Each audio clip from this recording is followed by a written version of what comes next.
Hi, everybody. Welcome to this month's Fault Hours. Glad to have everybody here. We've got a fun day, evening, wherever you guys are. So let's get started.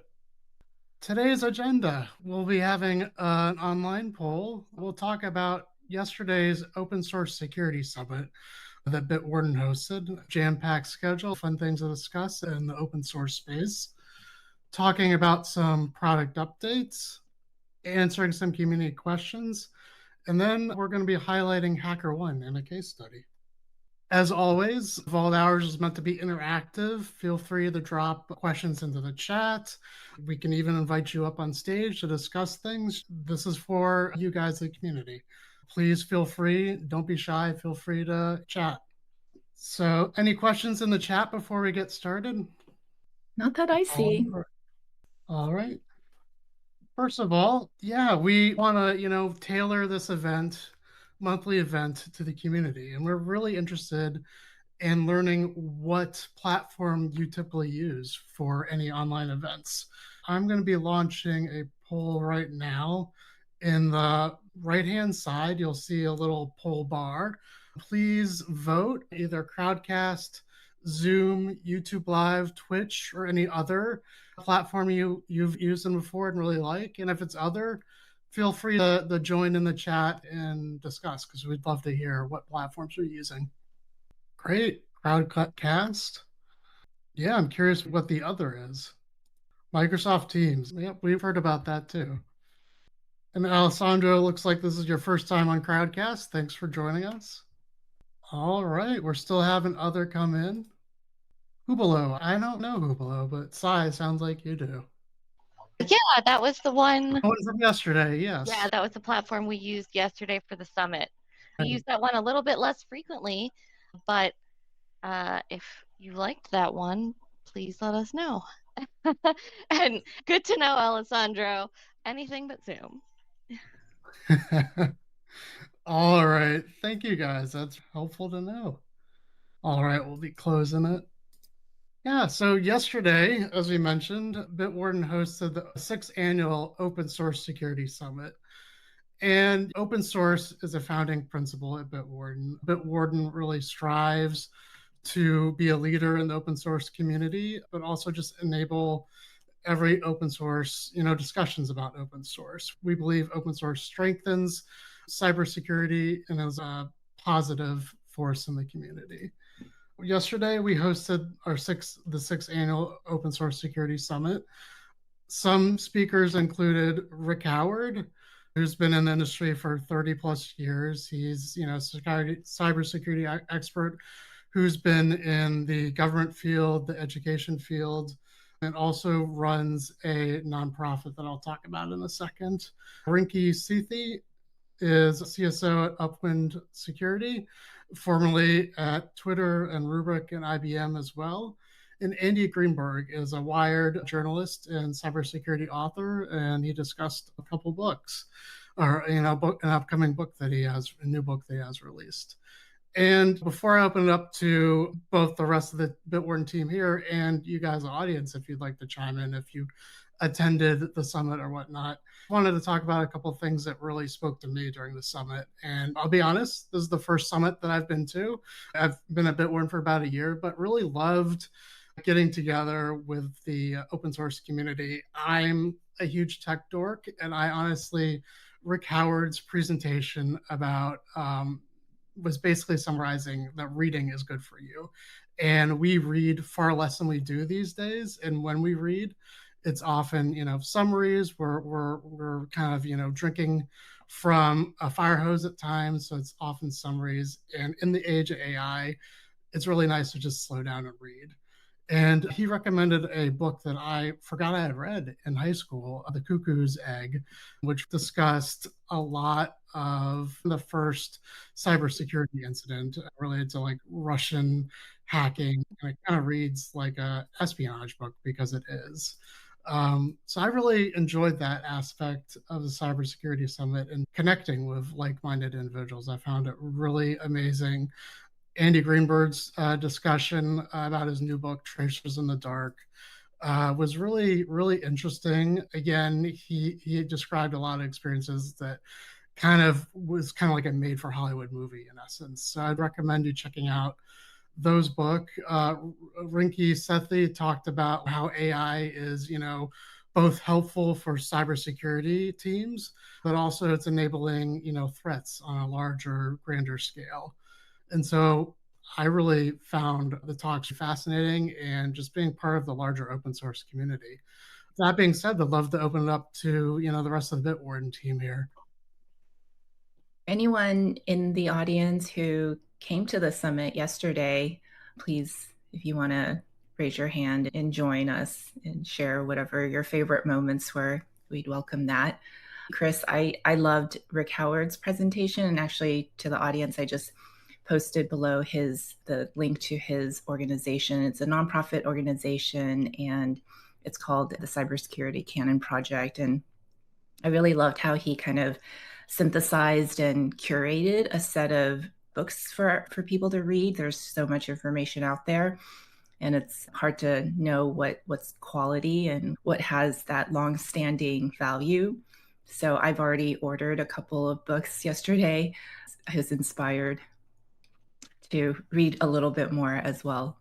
So that was a great session. And Andy Greenberg's session was awesome. He talked about his book, Tracers in the Dark, and the history of cryptocurrency and how, what was once thought of as an advantage of cryptocurrency was actually used by investigators as investigative evidence to hunt down cyber criminals, especially those involved with Bitcoin. And so I thought that was just a really fascinating play-by-play.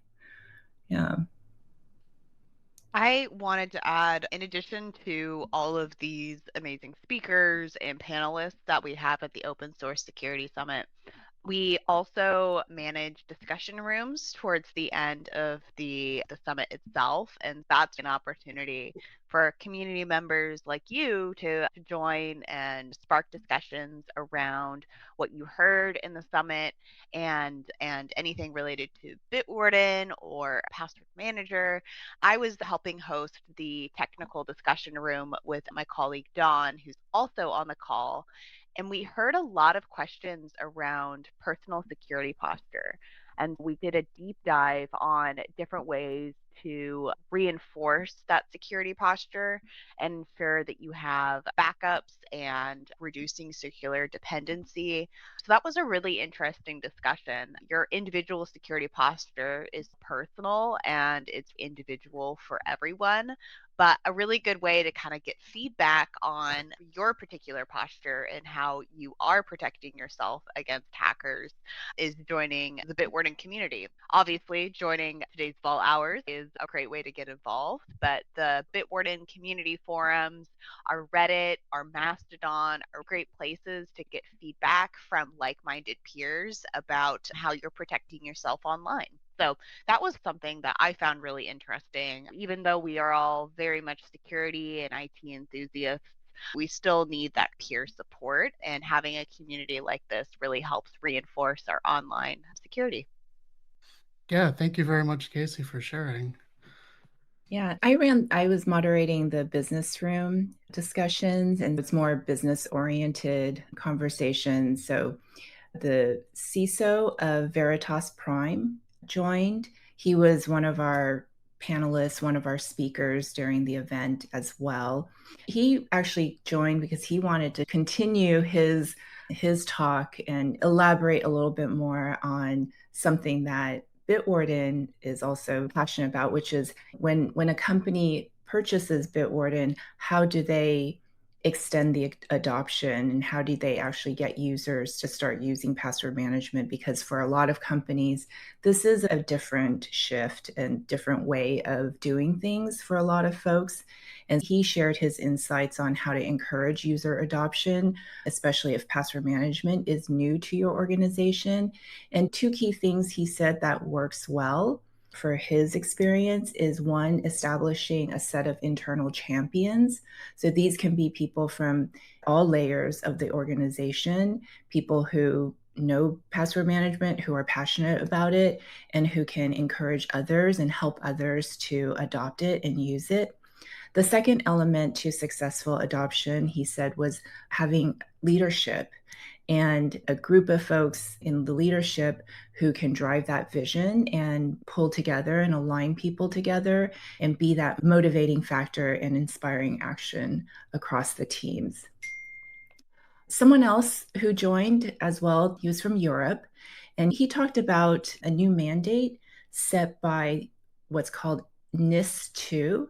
NIS2 is a set of directives for the EU that sets minimum cybersecurity requirements for large organizations in specific sectors. And he talked about how NIS2 recently issued a warning to EU companies that directors of security have now a personal liability if they are found to lack compliance, and if a breach were to happen within their organization, that they are personally responsible for ensuring that compliance. And if they are found to be non-compliant, it could lead to certain personal sanctions, including temporary removal from their positions.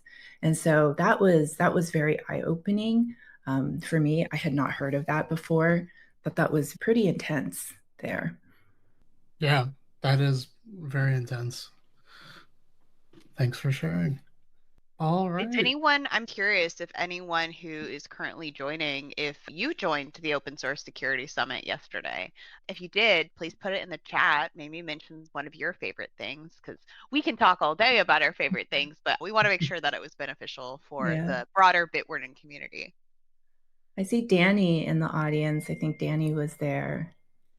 And coming soon, we'll have replays and recaps online, and stay tuned for that. It's, was a lot of great discussions yesterday, both in the rooms and, the headliners and some of those that, just joined at other discussions. It was a lot of fun. All right. Well, we're going to over pivot to me then. Hi. Hi, everyone. I'm going to talk about some of our recent product updates, and one of the ones that we have been eagerly awaiting is CXP for iOS 26.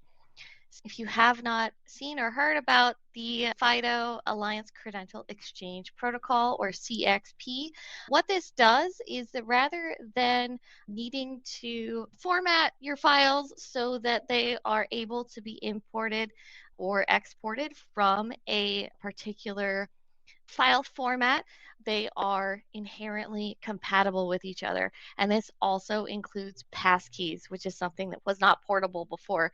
So this is going to not only help make it easier for you to bring your information from one platform to another, so you have the option of choice, but you don't need to manage a file on your device. So you don't have to worry about leaving a file accidentally on your desktop or in some folder, making sure that you cleared out your recycling bin. It is a direct transfer there. So it makes it quick and easy. And I'm not sure if you prepped a poll for this, but just curious for those who are in attendance, if now that passkeys can be moved from one platform to another, if that will encourage you to use passkeys more often, or if that has any impact on your opinion of passkeys. Just curious to hear the opinion of our attendees. And on that same note, can you go back one there? We are also, speaking of the FIDO Alliance, we are also going to be one of the sponsors for Authenticate 2025, which is the FIDO conference. Keep an eye out for that. We continue to participate closely with the FIDO Alliance, so more collaboration to come for sure. All right. Some other things that we have brought to Bitwarden is we have now made SSH keys shareable. So previously, they were only able to be used by an individual, but now you have the ability to add them into collections. Just keep in mind that you'll want to follow your company's and general SSH key best practices, because for many instances, the system that wants that SSH key also supports account-specific keys. Keep in mind that you're sharing things when necessary. All right, and then I believe this is the last one I'm highlighting today, is trusted device approvals coming to the Bitwarden browser extension.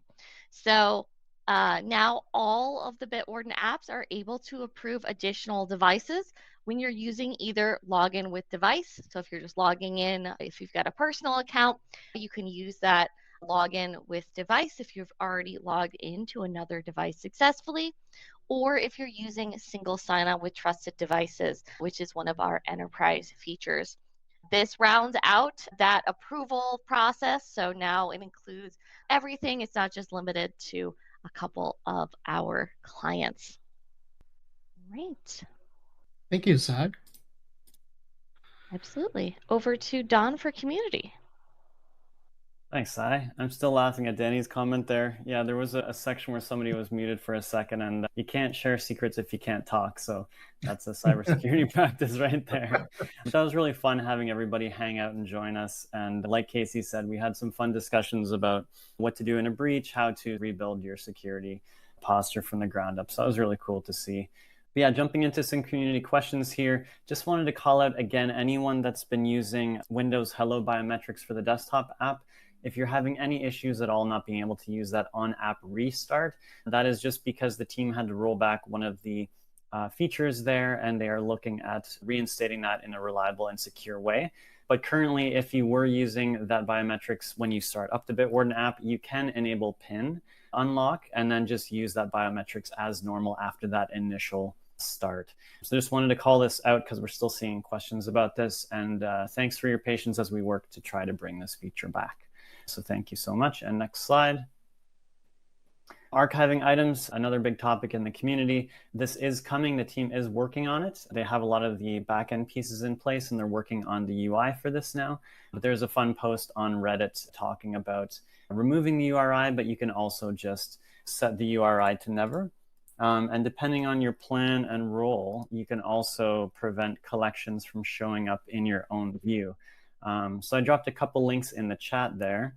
But yeah, that's a temporary workaround to archive items so that they're not showing up as an autofill option until we roll out that archive feature for you. Next slide. This one is for our Android users out there. Again, thanks for your patience. If you do have that autofill issue, please make sure you're updated to the latest client version available.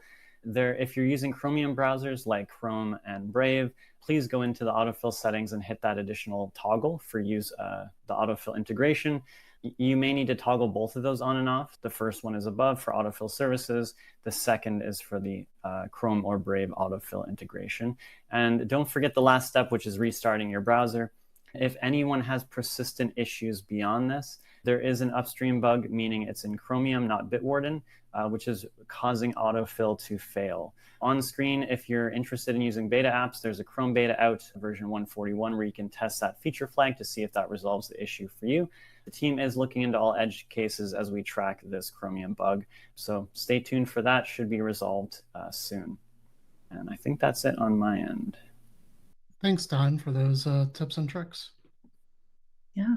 Great. Thanks, Dawn. So I'm just going to share a little bit about a case study that we've been working on with HackerOne. So for those who may not be familiar, HackerOne is basically a platform that connects different companies like Bitwarden, mostly security companies, and that platform connects us to a whole global community of security researchers. We do this through what's called the Vulnerability Disclosure Platform.